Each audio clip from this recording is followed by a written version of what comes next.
Baik, Assalamualaikum warahmatullahi wabarakatuh. Perkenalkan, nama saya Yudhistira Daika Rofiana, NIM K1D019 dari jurusan Informatika Angkatan 2019.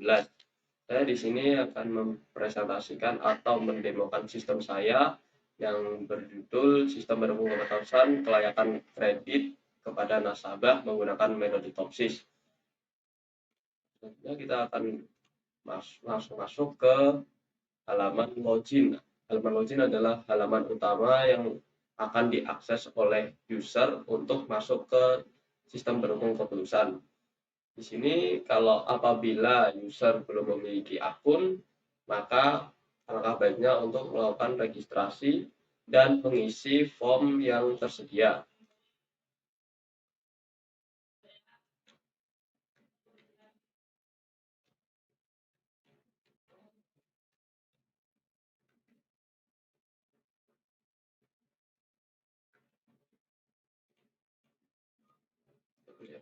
Pegawai lalu create akun. Nah, di sini terdapat alert registrasi berhasil. Silakan hubungi admin untuk divalidasi. Apabila eh, pegawai memaksakan untuk login tanpa memberitahu admin untuk divalidasi, maka akan terjadi penolakan oleh sistem.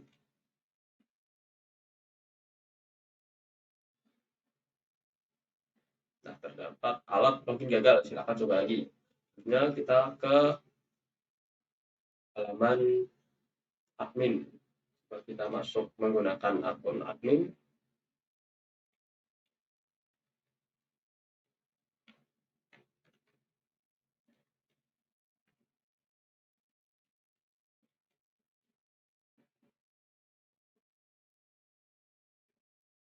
Ya, admin berhasil masuk ke dalam sistem pendukung keputusan. Nah, di sini di sistem pendukung keputusan yang telah saya bangun terdapat beberapa fitur.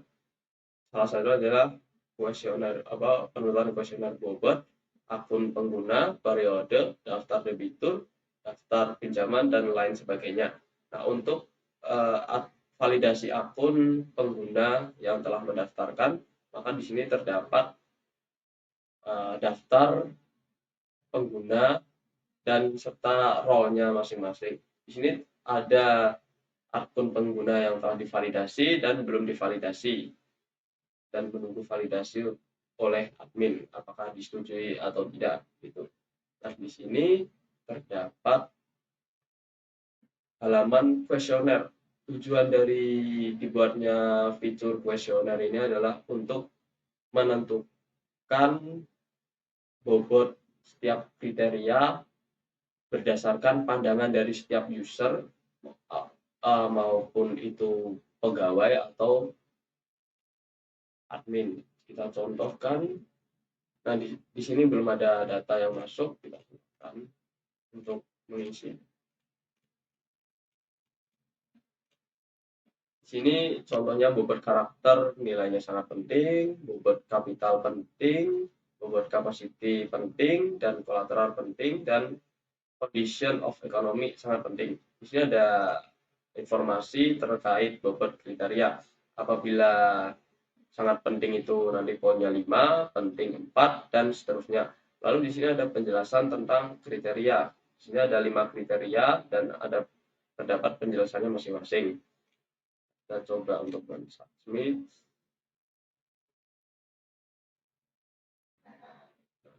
Di sini setelah kita menginputkan bobot kriteria berdasarkan pandangan kita, maka di sini terdapat nilai dari setiap kriteria. Coba kita edit. Sehingga di sini kita mungkin mempunyai pandangan baru. Sepertinya bobot kriteria ini cuma penting, tidak terlalu penting. Kalau di sini bobot kapasiti itu masih penting. Terus kapital sangat penting. Kolateral kita berasumsi cukup penting. Lalu ada kondisi of ekonomi mungkin penting begitu. Lalu kita coba update.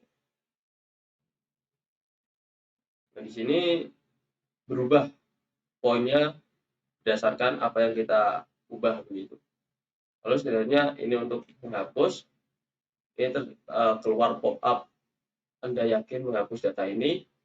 Kita oke, ketika kita menekan oke, maka akan terhapus. Coba kita jangan dihapus dulu untuk langkah selanjutnya. Nah, sebenarnya ini ada registrasi pegawai.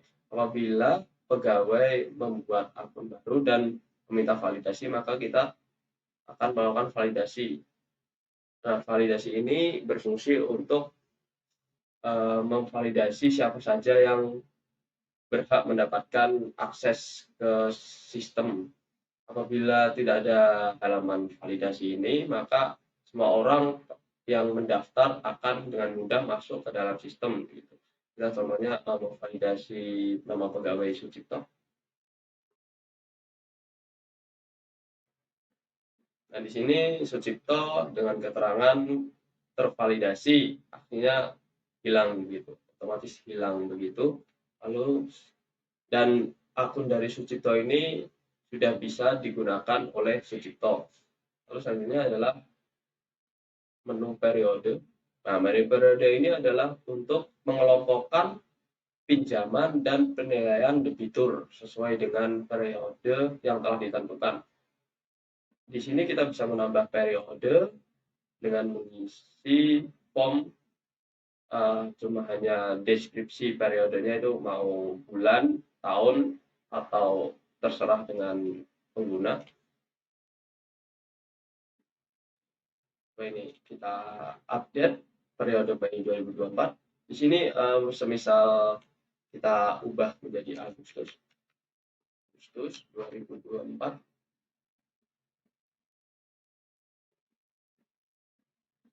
maka berubah di sini menjadi Agustus 2024.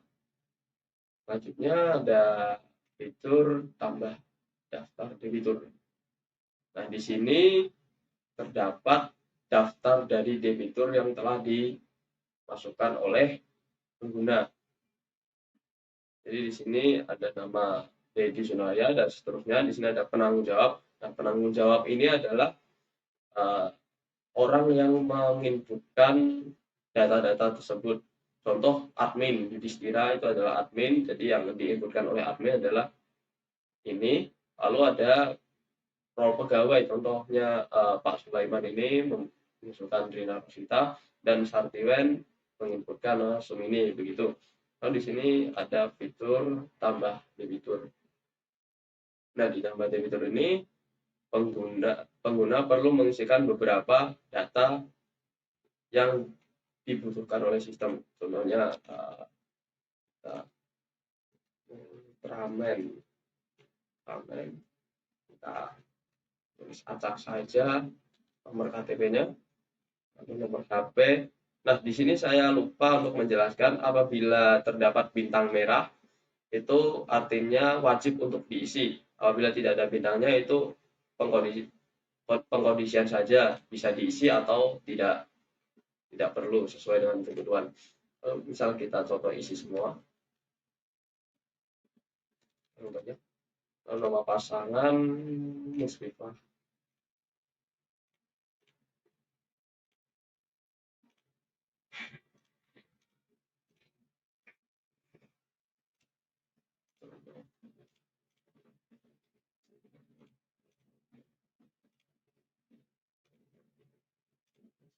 Nah, di sini ada penambahan file foto. Contoh foto, ada foto rumah, foto nasabah, foto jaminan, foto KTP, dan foto kartu keluarga. Coba kita masukkan.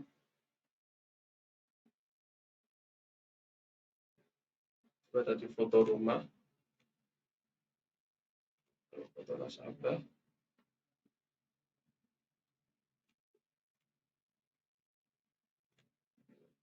foto jaminan,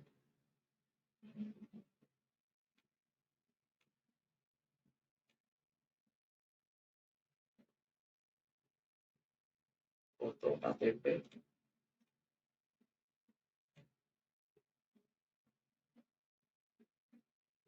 Ini adalah foto kakak. Lalu setelah seluruh datanya sudah dimasukkan, selanjutnya pengguna menekan submit.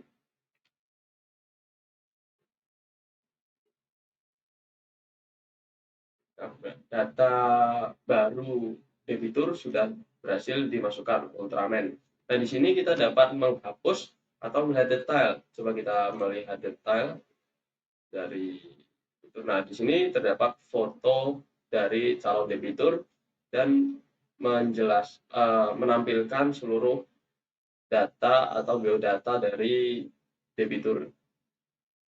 Ini terdapat yang telah kita inputkan tadi. Di sini ada penjelasan foto rumah dengan lampiran gambar sekian dan sekian. Nah, di sini kita dapat mengubah uh, Ultraman merah. Lalu sudah contohnya misal nama ibunya Soimah Sulastri. Kita coba ubah gambar orangnya ini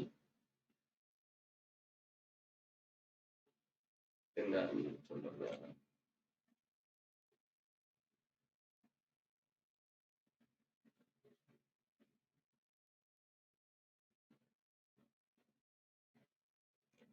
coba kita ubah.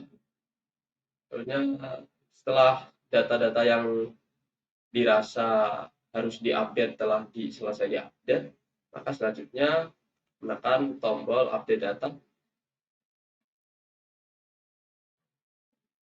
Nah, di sini foto yang tadi sudah berubah, lalu di sini nama juga dari Ultraman menjadi Ultraman merah, lalu nama ibu juga Soimah Sulastri berubah, yang awalnya adalah Soimah saja. Dan di sini masih saja, lalu bisa kembali. Nah, di sini dapat dihapus juga, ada fitur hapus. Coba saya hapus data ini. Data berhasil dihapus. Ultraman merah sudah tidak ada. Lalu selanjutnya ada daftar debitur. Nah, di sini ada pengelompokan periode pinjaman. Ada periode Oktober, November, Januari, Agustus, dan lain sebagainya. Nah, kita coba kita masukkan di periode Oktober. Nah, di sini sudah terdapat data dari pengajuan pinjaman debitur dan keterangan layak atau tidaknya. Lalu ada siapa yang menginputkan datanya, lalu ada tanggal. Ini kita coba tambah debitur. Tambah pengajuan, contohnya ada Dedi Sunaria, pinjaman sebesar 80 juta, gaji rata-rata beliau 20 juta, pengeluaran usaha mungkin 5 juta, rumah tangga 3 juta, kita asumsikan 3 juta, lalu pengeluaran lainnya kita asumsikan ya 1 juta, simpanan wajib 0, pinjamnya 2, lama durasi kita asumsikan 18 bulan, pada tanggal pengajuan.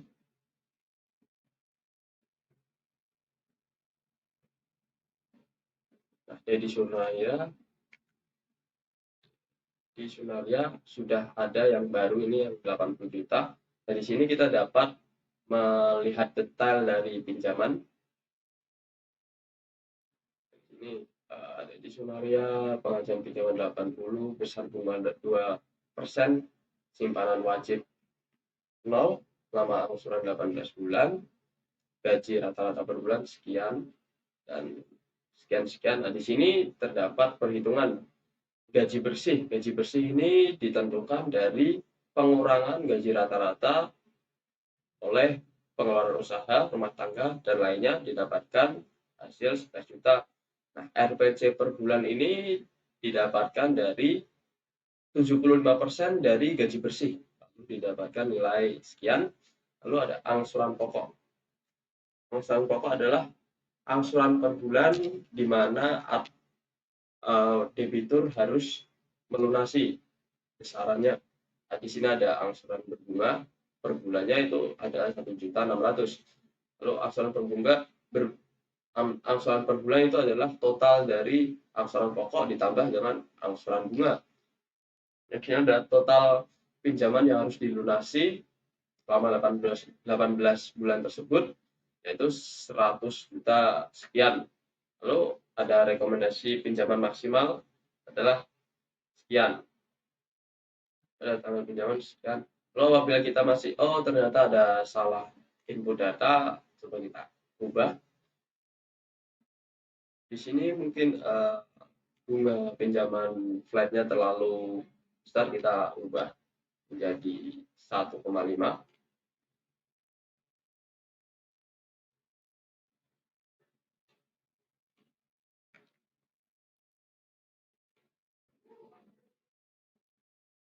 Nah, di sini data besaran bunga sudah berubah dan data-data yang lain pun sudah berubah. Yang tadinya angsuran bunganya 1.600.000 menjadi 1.200.000 sekian dan ada perubahan.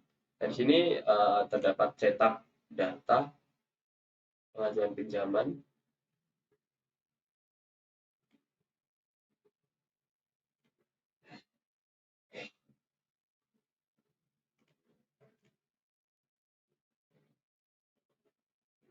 Mohon maaf, loading.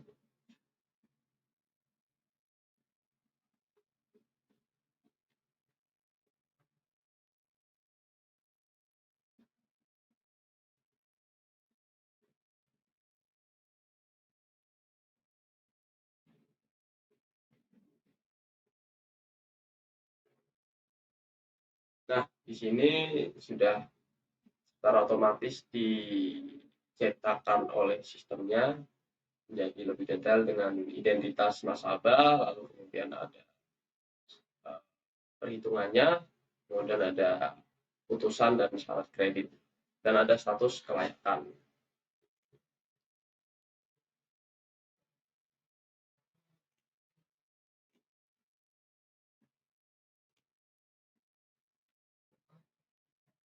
Lalu selanjutnya data pun dapat dihapus.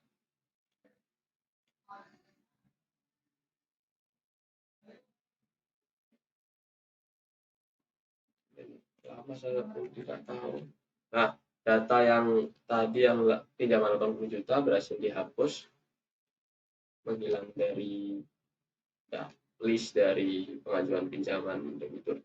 Lalu selanjutnya ada fitur kriteria.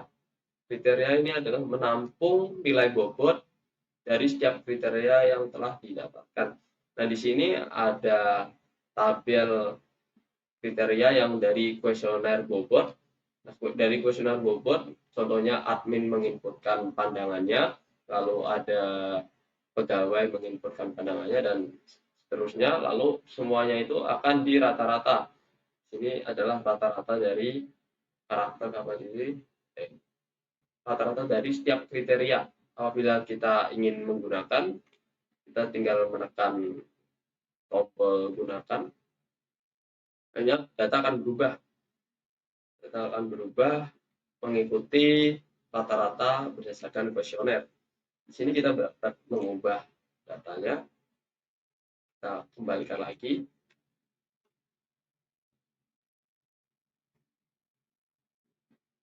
Sebetulnya tabel rata-rata kriteria berdasarkan kuesioner adalah opsional apabila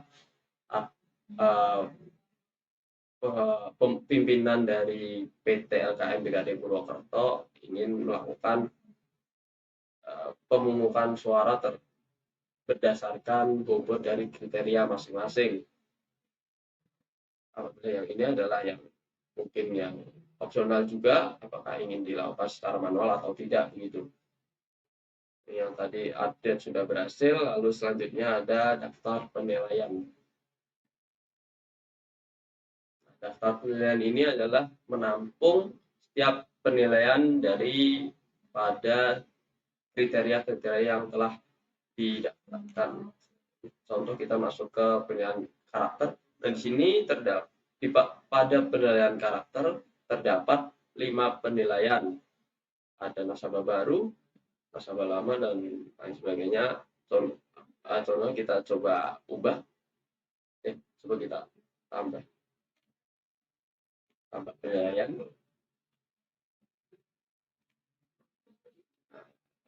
Nah, satu.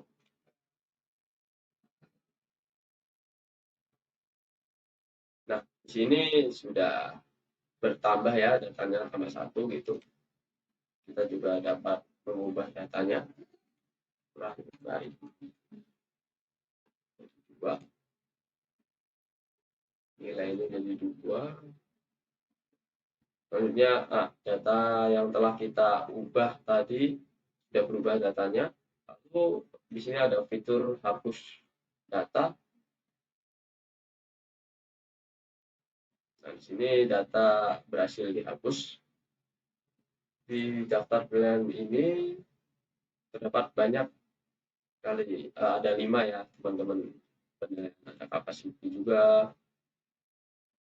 Di sini ada penilaian kapasiti. Di sini ada penilaian kapital. Di sini ada penilaian kondisi, dan ada penilaian kolateral. Oke, selanjutnya adalah penentuan penilaian debitur. Nah, di sini penilaian debitur dikelompokkan juga berdasarkan periode. Coba kita masuk ke dalam periode Oktober tahun 2023. Nah, di sini terdapat penilaian setiap debitur berdasarkan karakternya bagaimana, kapasitasnya bagaimana, terus kapital, kondisi, dan kolateral atau agunan yang dimiliki. Dan di sini ada penjelasan. Di sini dijelaskan karakter itu menilai karakter nasabah baik dalam kehidupan pribadi maupun lingkungan. Kapasiti menilai kemampuan nasabah dalam mencicil pinjaman yang diusulkan. Kapital menilai laporan keuangan dan modal yang dikumpulkan debitur. Keempat, yaitu kondisi menilai kondisi ekonomi nasabah saat ini maupun yang akan datang. Dan kolateral adalah menilai agunan yang diserahkan oleh nasabah. Nah, coba kita tambahkan data baru.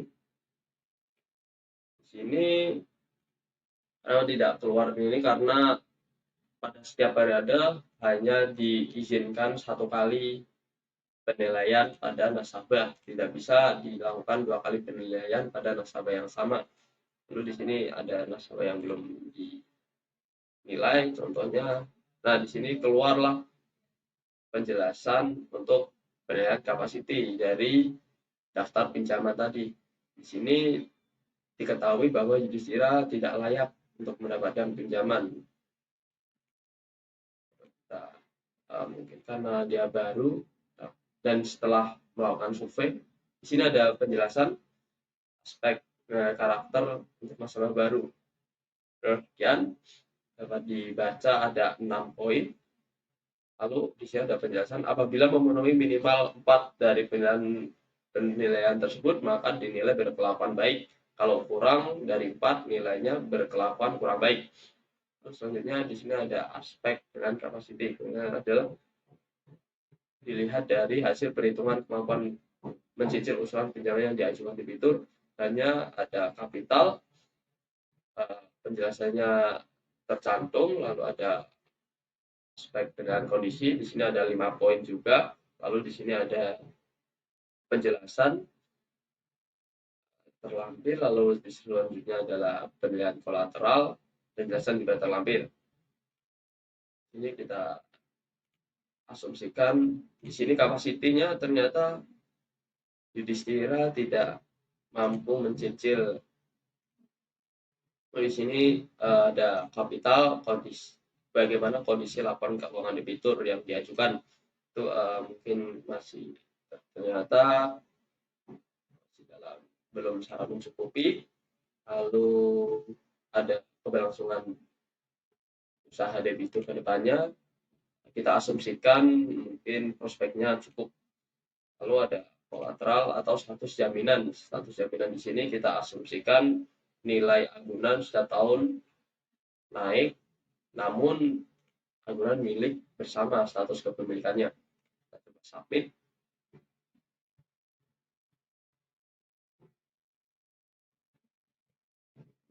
Sudah keluar, coba kita cari Yudhistira. Di sini sudah keluar datanya, coba kita ubah.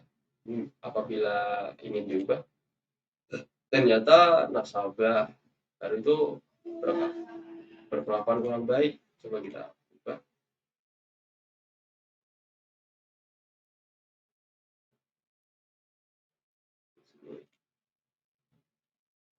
Dan di sini sudah berubah data karakter, dan fitur ini dapat dilakukan pada penilaian kriteria yang lain. Di sini coba kita pilih fitur hapus, apakah ada terhapus.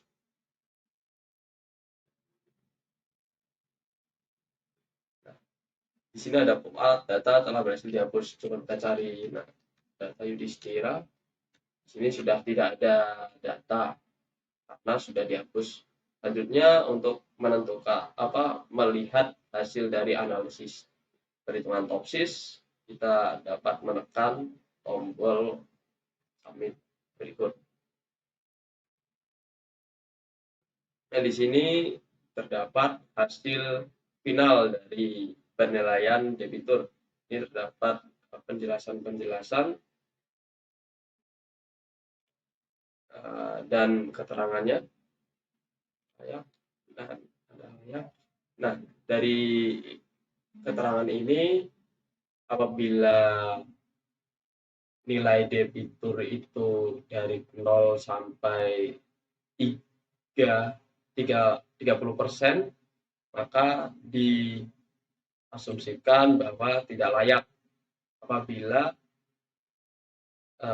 di antara 30 hingga 70%, maka dikatakan digolongkan dipertimbangkan. Lalu selanjutnya di atas 70% dianggap layak mendapatkan pinjaman begitu. Di sini kita dapat melihat detail dari pemohon. Di sini dapat melihat detail penilaiannya dan poin-poin yang telah didapatkan begitu. Lalu di sini ada nilai-nilai dari setiap proses perhitungan topsis. Di sini ada hasil perhitungan matriks normalisasi, lalu ada normalisasi terbobot, solusi ideal positif negatif, jarak alternatif dengan solusi ideal positif negatif.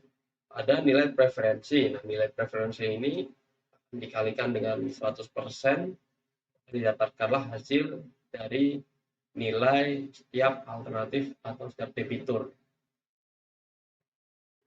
Selanjutnya ada pengaturan akun. Ini adalah untuk mengatur akun dari user yang login begitu. Lalu selanjutnya kita ke halaman pegawai. Di sini tadi ada Sucipto sudah berhasil divalidasi.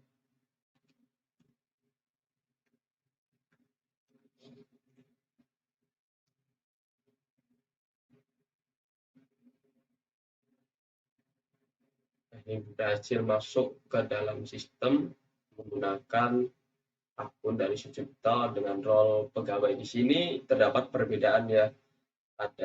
Di sini hanya ada dashboard, kuesioner bobot, daftar debitur, daftar pinjaman, pengaruh dan logout. Jadi di sini role pegawai hanya dapat mengisikan kuesioner seperti yang dapat dilakukan oleh admin.